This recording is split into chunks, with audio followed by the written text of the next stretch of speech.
warahmatullahi wabarakatuh. Perkenalkan, nama saya Rekan Dikon Safian.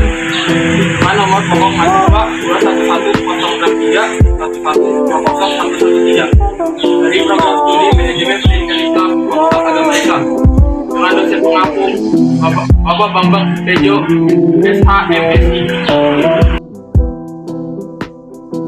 Assalamualaikum warahmatullahi wabarakatuh. Perkenalkan, nama saya Raka Dikon Safian dari Prodi Manajemen Pendidikan Islam Fakultas Agama Islam. Di sini saya akan mengerjakan tugas wawancara tentang kewarganegaraan. Di sini saya sudah bersama wawancara saya pertama. Silakan. Perkenalkan, nama saya Rio Suryadarmawan dari jurusan Hukum Tata Negara Siasa dari Universitas UIN Sunan Gunung Jati Bandung. Di sini saya akan mempertanyakan pertanyaan saya pertama, yaitu bagaimana pengimplementasian nilai-nilai kewarganegaraan di setiap poin-poin Pancasila. Bismillahirrahmanirrahim. Assalamualaikum warahmatullahi wabarakatuh. Pancasila sendiri kita harus tahu mengenai artinya dulu ya. Pancasila berasal dari bahasa Sanskerta yaitu Panca artinya limo, sila artinya dasar. Nah, disitulah 5 dasar. 5 dasar apa? 5 dasar negara kita gitu. Nah, itulah menjadi pokok pilar dari ideologi bangsa kita ya, Pancasila. Dapat kita perhatikan bahwasannya Pancasila itu menjadi objek vital gitu, dalam kegiatan bernegara, dalam kita sebagai warga negara. Gitu. Karena apa? Setiap landasan kegiatan yang kita lakukan di negara ini harus berdasarkan Pancasila. Terdapat 5 poin di situ, dari ketuhanan yang Maha Esa, kemanusiaan yang adil dan beradab, persatuan Indonesia, kerakyatan yang dipimpin oleh hikmat, kebijaksanaan, dan permusyawaratan perwakilan, terima ada keadilan sosial bagi seluruh rakyat Indonesia. Nah, disitulah yang harus kita terapkan, yang harus kita implementasikan bahwasannya dalam 5 poin-poin itu terdapat aturan-aturan yang telah disepakati oleh para pendiri bangsa untuk berlangsungnya kegiatan bernegara ini.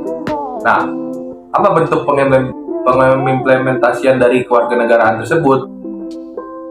Dari Tuhan Maha Esa. Dalam beragama, kita harus mempunyai sikap bertoleransi gitu. Bahwasanya ada beberapa agama yang disahkan di negara Indonesia ini. Tapi apakah dalam 5 agama tersebut menjadi alasan bahwa kita harus terpecah belah? Nah, disitulah poin-poin Pancasila itu pada intinya kan untuk menjaga persatuan dan kesatuan gitu. Dalam banyaknya agama kita harus dituntut untuk bertoleransi gitu. Dan kita pun selain itu juga kita di Indonesia ini tidak mempunyai agama, karena memang itulah ada kata ketuhanan yang Maha Esa di situ. Nah, untuk selanjutnya kemanusiaan yang adil dan beradab. Nah, disinilah kita sebagai masyarakat Indonesia dituntut untuk selalu senantiasa mengamalkan nilai-nilai kemanusiaan gitu. Karena memang berapa banyak pulau-pulau Indonesia, berapa banyak rakyat Indonesia di sini.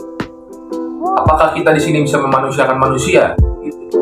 Nah, sedangkan banyak saudara-saudara kita yang memang notabene mungkin adanya perekonomian yang rendah dan memang tidak banyaknya pengangguran gitu. Nah, di sini peran kita sebagai warga, sebagai masyarakat, sebagai saudara, bangsa dan setanah air, bisakah kita memanusiakan dia gitu loh? Dengan apa? Mungkin membantu dia dengan cara apapun yang kita bisa gitu. Itu salah satu mengamalkan nilai-nilai kemanusiaan. Atau ketika ada bencana alam, ada tragedi apapun, kita bisa membantunya dengan bergotong royong. Persatuan. Nah, selanjutnya ada persatuan Indonesia di sini. Nah, persatuan itu kan persatuan itu diartikan sebagai adanya satu satuan yang memang tidak bisa dipisahkan dengan cara apapun gitu. Nah, di sini ketika tadi poin 1 ketuhanan yang Maha Esa dengan tadi kemanusiaan di poin 2 gitu. Nah, bahwasannya itu tuh kita banyak perbedaan gitu loh, dalam berpikir, dalam beragama, dalam apa. Nah, tetapi kita harus bisa tetap menjaga persatuan itu, karena memang cita-cita dari pendiri-pendiri bangsa kita itu memang adanya rasa persatuan dan kesatuan di situ tuh. Nah, persatuan itu memang harus di dijaga senantiasa mungkin gitu, karena itulah persatuan, itulah ujung tombaknya suatu negara gitu. Ketika rakyatnya sudah bersatu semua dalam kondisi apapun, dalam situasi apapun, nah negara tersebut akan bisa menjadi kuat gitu. Nah, disinilah abis itu poin keempat, kemanusiaan yang adil dan beradab. Poin 4 tuh kerakyatan yang dipimpin oleh hikmat, kebijaksanaan dalam permusyawaratan perwakilan. Nah, disinilah adanya korelasi di antara poin 1, poin 2, poin 3 gitu. Nah, di sini dalam menyelesaikan suatu masalah, dalam menyelesaikan suatu konflik yang ada, kita dituntut untuk adanya musyawarah. Karena apa? Ketika kita bermusyawarah, akan mendapatkan kata mufakat di situ. Ketika adanya mufakat, disitulah semua pendapat, argumentasi kita bisa diterima dengan yang lain gitu, karena disitulah ada musyawarah, ada kesepakatan bersama. Kalau kita tidak melaksanakan musyawarah, misalkan kita pakai harus begini, itu nggak ada musyawarah sama sekali gitu. Nah, itu apakah yang lainnya semua menerima? Tetapi ketika ada musyawarah di situ, semua yang lainnya akan menerima gitu. Nah, di situ juga kita diuji untuk apa ketika musyawarah. Bisa gak menghargai pendapat orang lain di situ? Bisa gak kita tidak marah ketika pendapat kita tidak diterima? Dan saya rasa untuk di negara kita ini sistem musyawarah itu sudah mulai luntur gitu. Nah, itulah tugas kita sebagai generasi bangsa gitu. Apakah bisa melanjutkan tradisi musyawarah tersebut sesuai dengan pendiri bangsa yang telah berjuang untuk kita menyimpulkan 5 sila tersebut. Nah, yang kelima, keadilan sosial bagi seluruh rakyat Indonesia. Nah, di sini keadilan lah yang menjadi objek utama dalam bernegara. Nah, apakah dari keadilan sosial kita sudah sama semuanya? Tentu tidak gitu kan. Dari mulai perekonomian kita, mulai dari strata sosial semua warga masyarakat itu belum sama gitu. Bagaimana tugas kita sebagai generasi sekarang bisa menyamakan itu, bisa mengimplementasikan nilai-nilai Pancasila tersebut. Kalau memang Pancasila itu tidak relevan lagi, ya itu memang sudah menjadi ideologi kita gitu, ideologi bangsa, nggak akan bisa dirubah gitu, susah. Nah, makanya lah tugas kita sebagai generasi bangsa sekarang ya harus senantiasa terus mengamalkan nilai-nilai Pancasila, terus mengimplementasikan gitu. Nah, kalau ditanya apakah sekarang sudah sudah dilaksanakan semua, ya tentu tidak, tentu belum gitu. Masih banyak perpecahan yang terjadi, masih banyak toleransi yang hilang di negara kita, masih banyak strata sosial dari saudara-saudara kita di pulau-pulau lain, di kota-kota lain yang memang keadaannya rendah. Nah, inilah peran kita sebagai mahasiswa untuk senantiasa mengamalkan nilai-nilai Pancasila tersebut. Seperti itu. Oh, baik Kang. Selanjutnya saya punya pertanyaan lagi nih Kang, satu lagi. Ya. Apa itu demokrasi kewarganegaraan? Kita berbicara demokrasi. Demokrasi itu kan sistem sosial, sistem pemerintahan yang kekuasaannya dipegang penuh oleh rakyat. Jadi di sini rakyat mengambil andil penuh dalam jalannya roda pemerintahan di sini. Nah, ketika di sini muncullah kata freedom, kebebasan apapun, freedom of speech, freedom dalam bergerak, freedom dalam apapun di sini. Rakyat diberikan kebebasan gitu. Makanya kita sebagai mahasiswa pun harus senantiasa menjembatani antara rakyat dan pemerintah gitu. Kita sebagai agent of control. Nah, inilah nyambung ke peran fungsi mahasiswa, itu agent of control di sini. Untuk apa? Untuk menyambung lidah rakyat. Jadi kita menjembatani antara kritik keras yang disampaikan oleh rakyat kita sampaikan kepada pemerintah, kita sebagai mahasiswa kita yang menjembatani gitu. Ketika adanya mungkin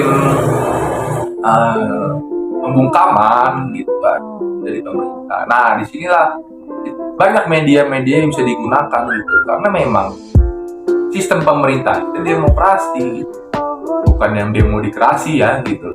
Jadinya juga ketika kita berkegiatan berwarga negara, kita dikasih kebebasan gitu, karena negara bukan milik satu golongan dan milik oligarki, tidak memiliki dari kapitalis gitu.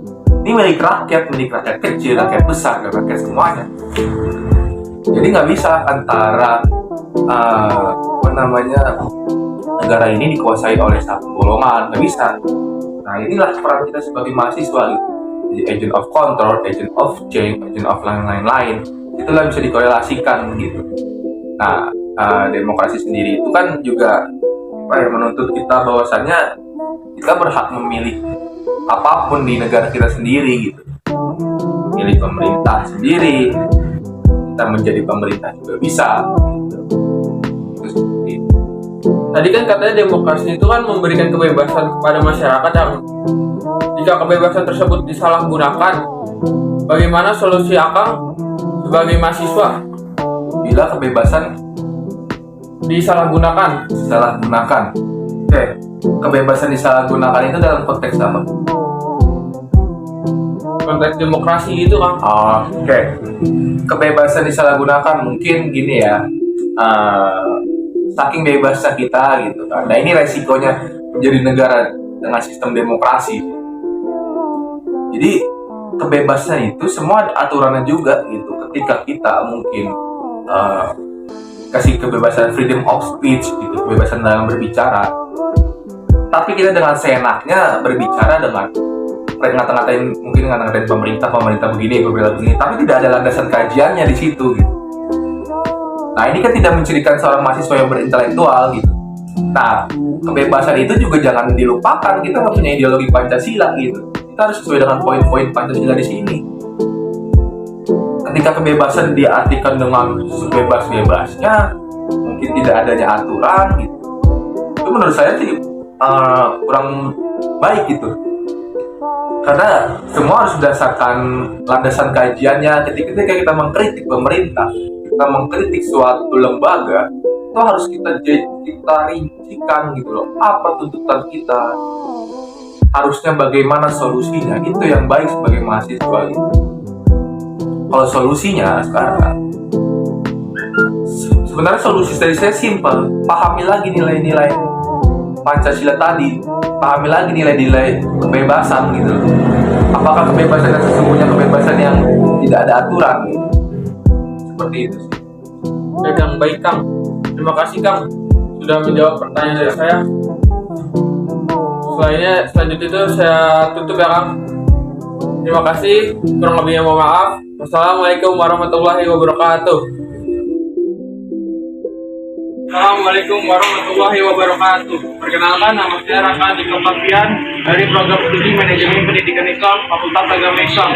Di sini saya sudah bersama narasumber saya yang kedua, bersama Adrian Afriski, salah satu mahasiswa. Ini saya akan mempertanyakan tentang hak asasi manusia. Pertanyaan yang pertama itu, apa yang Anda ketahui tentang hak asasi manusia? Oke, sebelumnya terima kasih kepada saudara Raka yang telah mengundang saya di dalam video ini. Pertanyaan yang bagus, apa yang saya ketahui tentang hak asasi manusia? Hak asasi manusia itu bagaikan nyawa yang sudah diberikan Tuhan kepada setiap manusia dan tidak dapat ditukar dengan apapun. Tetapi dari lahir itu sudah diberikan oleh negara maupun oleh norma-norma yang telah berlaku di suatu lingkungan. Apa sih hak asasi manusia itu? Hak asasi manusia seperti yang tadi saya jelaskan di awal, bahwasanya hak yang diberikan oleh Tuhan kepada setiap manusia baik berupa norma-norma atau peraturan-peraturan yang ada di rumah ini. Selanjutnya silakan menanyakan pertanyaan selanjutnya. Menurut Anda, seberapa penting hak asasi manusia dalam kehidupan di masyarakat? Baik, lanjutkan pertanyaan pertama. Seberapa penting sih kan pertanyaan seperti itu? Seberapa penting hak asasi manusia? Tentu is very important because if you don't have hak in your life, jadi kamu itu gak ada hak. Kalau misalnya hak asasi manusia itu nggak penting, jadi yang kamu lakukan itu dibatasi pertama. Kedua, apa yang harusnya itu menjadi hak kamu seperti keselamatan. Lalu yang kedua itu contohnya itu seperti hak untuk kebebasan. Lalu yang ketiga itu hak untuk hidup. Nah, bayangkan kalau ketiga contoh yang tadi saya sebutkan itu tidak ada. Nah, bagaimana kehidupan ini? Jadi kalau seberapa penting? Sangat penting. Karena kalau tidak ada hak dalam hidup ini, jadi kita hanya menjalankan kewajiban tanpa bisa menuntut hak yang ada dalam yang harus kita dapatkan untuk diri kita sendiri. Seperti Baik, terima kasih kepada narasumber yang kedua. Baiklah, saya tutup. Kurang lebihnya mohon maaf. Wassalamualaikum warahmatullahi wabarakatuh. Waalaikumsalam.